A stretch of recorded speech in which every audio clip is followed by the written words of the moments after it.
Bonjour, merci pour votre présence. Quelques kilomètres, beaucoup de kilomètres avant la cigarette.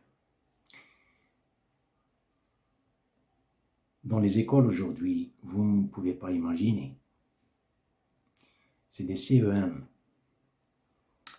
13-14 ans, des garçons qui fument. Les lycées, n'en parlons pas. Ensuite, c'est l'autre étape. On dirait que c'est des étapes qui sont déjà tracées pour les enfants aujourd'hui. On ne va pas aller assez loin pour dire c'est une main qui est derrière. On n'est pas des inspecteurs des Colombos ici. On veut juste essayer de trouver, est-ce qu'il y a une solution? Pourquoi les enfants? Alors dans les universités, c'est l'autre étape, c'est l'étape de la drogue. La question qui se pose, pourquoi l'enfant, pourquoi quelqu'un fume la première fois? Vous n'allez pas demander à l'enfant, à l'être humain, car l'être humain fait des choses dans sa vie, son inconscience qui agit, réagit et qui décide, ça, tout le monde l'ignore. Une inconscience qui gère. Bien sûr, il y a la conscience qui n'a pas assumé une certaine responsabilité. L'inconscience prend la relève. L'être humain ne veut pas ça. C'est la même chose lorsque vous demandez quelqu'un qui n'a jamais bu, par exemple, l'eau dans sa vie. Son corps, inconsciemment, cherche les sels minéraux. Vous allez lui donner, par exemple, du miel. Ah, c'est le miel, regarde, le miel, c'est très cher et c'est bien, c'est pur, c'est bien pour ça. Bon, c'est pas ce que je cherche. Je ne sais même pas comment l'appeler. Il lui donner du lait. Lait, c'est un aliment complet. C'est un liquide, mais c'est pas ce que je cherche. Lorsque vous lui donnez de l'eau, voilà le corps, il dit, voilà, maintenant je suis satisfait. C'est la même chose, par exemple, lorsqu'il s'agit le sexe opposé. La masculinité cherche la féminité et réciproque. Il y a un film, il vient juste traverser ma conscience, un film fiction. C'est un film, je ne sais pas si le film c'était un film égyptien ou bien c'est un film américain. Mais ou bien égyptien, la réalisation c'était américain. Il y avait un, comme je viens de dire, c'est fiction, un qui avait son fils, qui résiste, il nage dans les océans, c'est-à-dire dans l'eau, comme les poissons, il résiste des heures et des heures pendant peut-être une journée, il peut vivre, il peut résister là-bas. Il était unique. Son père l'utilise, il l'exploite pour chercher les diamants et les pierres précieuses dans les coquillages, je ne sais pas comment on les appelle, dans les profondeurs des eaux. Il ne veut pas lui montrer la vie. Il ne veut pas lui montrer qu'il y a une vie avec les gens. Il lui dit, vois, tu es un poisson. C'est un film fiction. Alors, le fils, un jour, comme par hasard, il est devenu un homme. Il a vu la femme pour la première fois. Il est devenu bouche bée. Il ne savait pas que ça fait partie de lui. Regardez, la première fois, vous voyez une femme. La femme le regarda et lui, la regarde. Ensuite, il a parlé avec son père. Il lui dit, papa, pourquoi tu ne m'as pas montré qu'il y a une vie, qu'il y a quelque chose, je ne sais pas comment on l'appelle. C'est l'amour. Il ne savait pas. Son père l'exploite. Voilà ce que je cherche, voilà ce que c'est que l'intuition. On ne demande pas à l'enfant ou bien à l'adolescent pourquoi tu as fumé. Non, ça vous perdez votre temps. Il ne sait même pas pourquoi. Ça, il faut bien diagnostiquer, aller vers la source. C'est la même chose en criminologie, ce qu'ils étudient, pourquoi ils disent serial killer, quelqu'un qui tue sans remords de conscience et tout ça. Bon, l'être humain cherche inconsciemment, comme la soif cherche l'eau dans les sources sans qu'elle le sache, sans que le conscient soit au courant du nom de l'eau, un H2O. Il n'est pas au courant. C'est son corps qui le demande. Il cherche son unicité dans cette existence. Il veut faire quelque chose. Vous regardez l'être humain, il veut toujours faire quelque chose. Je veux battre le record. je veux être le champion, je veux être, ça c'est bien. La manifestation, l'intuition, ça c'est vrai. Simplement, comment chercher cette unicité, voilà où réside le pétrin. Pourquoi l'être humain se cherche? Ça c'est vrai, ça c'est là une unicité dans ce monde, simplement. Le monde a été ruiné à travers l'histoire à cause de ça. Il cherche cette unicité à travers une flamboyance, une grandiosité, être dominant, il veut s'imposer, il veut que les gens s'abaissent devant lui, il cherche cette unicité. Bien sûr, je ne sais pas, pour quelqu'un qui... Cette unicité, elle appartient à Dieu. Bon, la première fois la cigarette a été exposée aux gens, c'était la pipe. Peut-être avant ça, il y avait quelque chose. Je ne sais pas, c'est juste ce moment. Je n'ai même pas fait des recherches sur quelque chose pareil. Mais regardez, par exemple, vous voyez les fumeurs.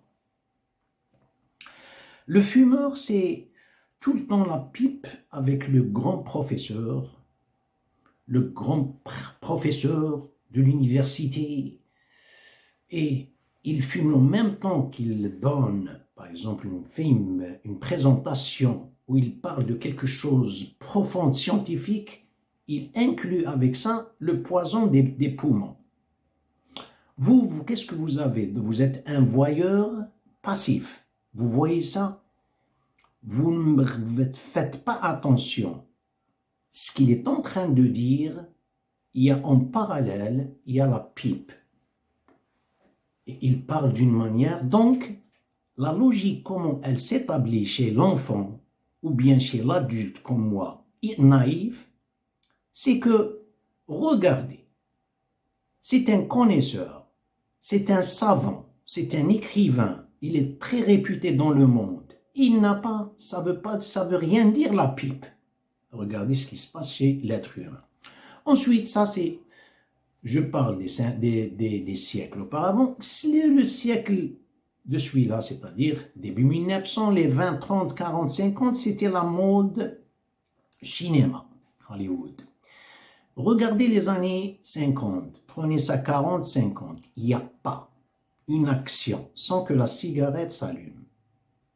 Regardez, il y a tout le temps, ils sont tous costumés, et ce qui est le plus désastreux, c'est que la femme, la blonde, elle est très élégante. Ensuite, elle prend la cigarette, et vous avez la galanterie du monsieur qui lui allume la cigarette avec un briquet. Il y a toujours la galanterie, il y a le romantisme, alors que ça, c'est le cinéma. Si vous avez vécu là-bas, vous allez voir. Je ne dis pas il n'y a pas d'amour, je ne dis pas il n'y a pas de romantisme, non, je ne dis pas ça, mais est-ce que ça... Maintenant, cette liaison, ce rapport, cette galanterie, cette élégance, elle a, comme je viens de dire à propos des professeurs, la pipe, il y a la cigarette. Regardez la cigarette. Alors la fille aujourd'hui, partout dans le monde et surtout dans les pays arabes, elle commence à fumer inconsciemment, elle ne sait pas, elle pense qu'elle va s'infiltrer dans le milieu du prestige. Et le garçon se trouve dans le prestige, dans ce milieu, alors que ce n'est pas vrai. Mis à part la fréquentation, bien sûr, il y a un moment là où l'enfant commence à fumer, mais il se cherche, il veut faire quelque chose, il veut essayer quelque chose. Voilà le profond. Il veut essayer, il prend la bouffée, la première bouffée. On dirait que je vais montrer que je suis un homme. Et l'autre, je suis élégante. Regardez, un prestige. La première bouffée, il est à l'état normal. Regardez, il est à l'état normal. Une bouffée, la première bouffée, il commence à tousser. Le corps, il y a tout un corps qui rejette. Il aura envie de vomir, peut-être il va vomir avec des maux de tête. Ensuite, voilà l'habitude, elle devient une seconde nature. Ensuite, il tombe dans l'addiction. Ça il suffit. Une journée, deux, ça y est, la fréquentation, regardez. Mais avant ça, regardez ce qu'il est en train de... Le mot en anglais, on dit vicariously, vicarieusement, si on disait vicariant. Vicariant, c'est vivre une autre personnalité, se trouver dans une autre, on dirait une incarnation. Je ne sais pas, ça se dit en français, vicariant. Il veut se trouver sans se rendre compte. Regardez, je trouve mon unicité, c'est inconsciemment, dans l'unicité de ce monsieur le James Bond. Le James Bond, les années 60, ils ont fait un désastre dans le monde. Toutes les femmes, tous les hommes fument pour gagner ce statut. Pour comprendre ça, vous ne pouvez pas stopper. Vous ne pouvez pas arrêter la cigarette. Et tous les fumeurs, sans exception, ils disent, si je veux arrêter, je m'arrête. Écoutez, je fume, c'est juste pour le plaisir, hein, parce que je suis en train de d'écrire, c'est mes études. L'autre, c'est un écrivain. Et l'autre, tous les fumeurs disent ça.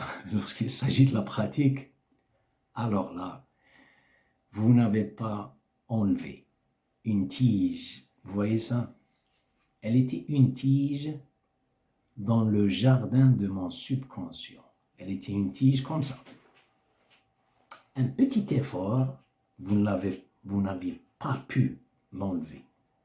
Ensuite, en tant que fumeur, vous êtes en train de s'affaiblir et la tige, elle prend du volume, elle prend du diamètre, elle devient un arbre avec 50 cm de diamètre. Vous allez l'enlever maintenant. Alors là,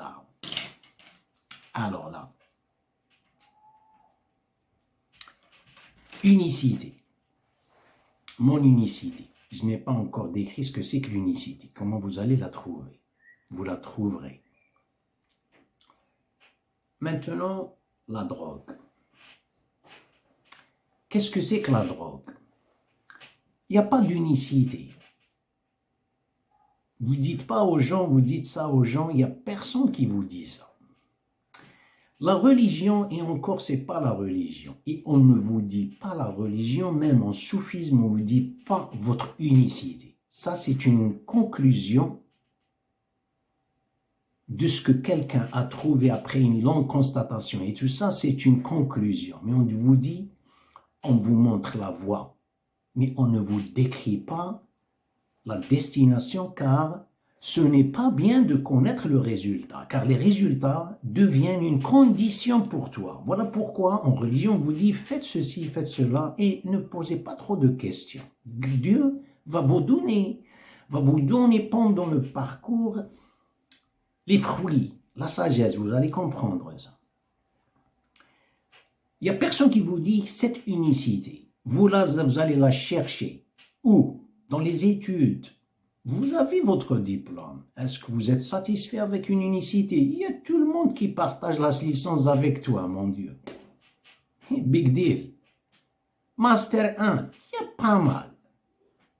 Quoi, PhD? Il y a pas mal de PhD, il n'y a rien. Est-ce que ça qui va vous déterminer la personne, elle se cherche. Ensuite, la belle voiture, je la change.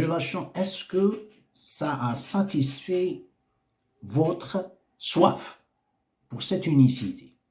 Elle demeure toujours la même. Bon, vous savez ce que c'est que la drogue? La drogue, ce n'est pas la drogue.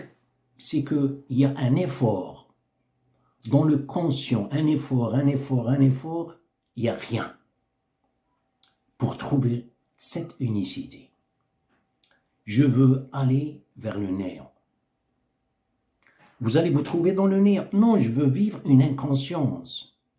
Car il y a déjà une peur qui existe chez l'être humain sans exception, depuis Adam jusqu'à présent. C'est une sensation que la personne sombre dans l'oubli. Et à chaque moment, cette sensation. Il a tout le temps peur de sombrer dans l'oubli, il n'est pas connu. Personne ne le connaît.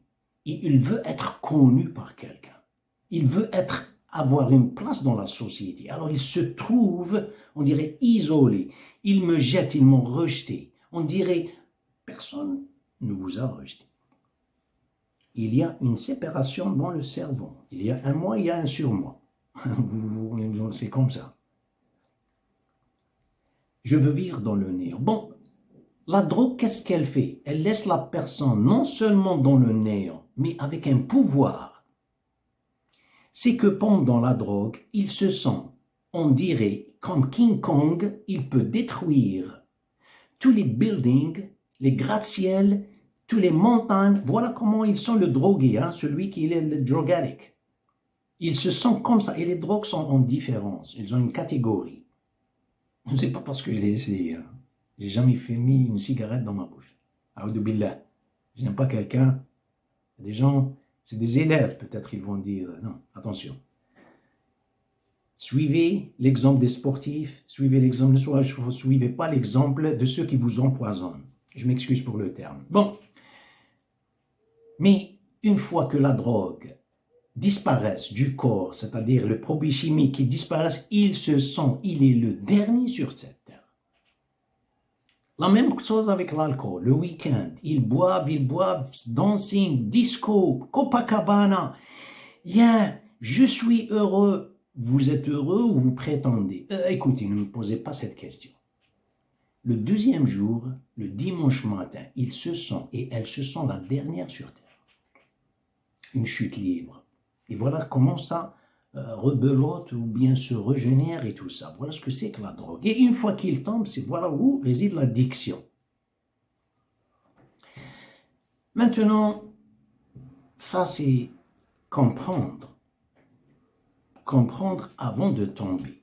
Vous êtes concerné, vous avez un caractère fort pour comprendre ça. On n'a pas un caractère fort. Le caractère fort, c'est savoir raisonner et accepter des fois, là, le raisonnement. Des fois, il est pour, des fois, il est contre. Le caractère fort, il l'accepte en aucun cas. Ça, quelqu'un, on dit, il a un caractère fort. Il peut être diplômé, il peut être un juge, il peut être un avocat, il peut être un procureur. Ça ne veut pas dire qu'il a un caractère fort. Le caractère fort, c'est celui qui accepte la loyauté. Contre moi, لا يجرمنكم شنآن قوم على ألا تعدلوا أعدلوا هو أقرب للتقوى. Sachez bien, vous allez trouver des gens qui vont vous dire ceci, cela, vous en influencer à propos de ça. Non, c'est soyez loyal. Soyez loyal, vous allez renforcer votre caractère. Si vous n'êtes pas dans sa mesure, si vous êtes en tant que père, au moins, faites quelque chose pour l'enfant avant qu'il tombe. Merci pour votre présence et à la prochaine.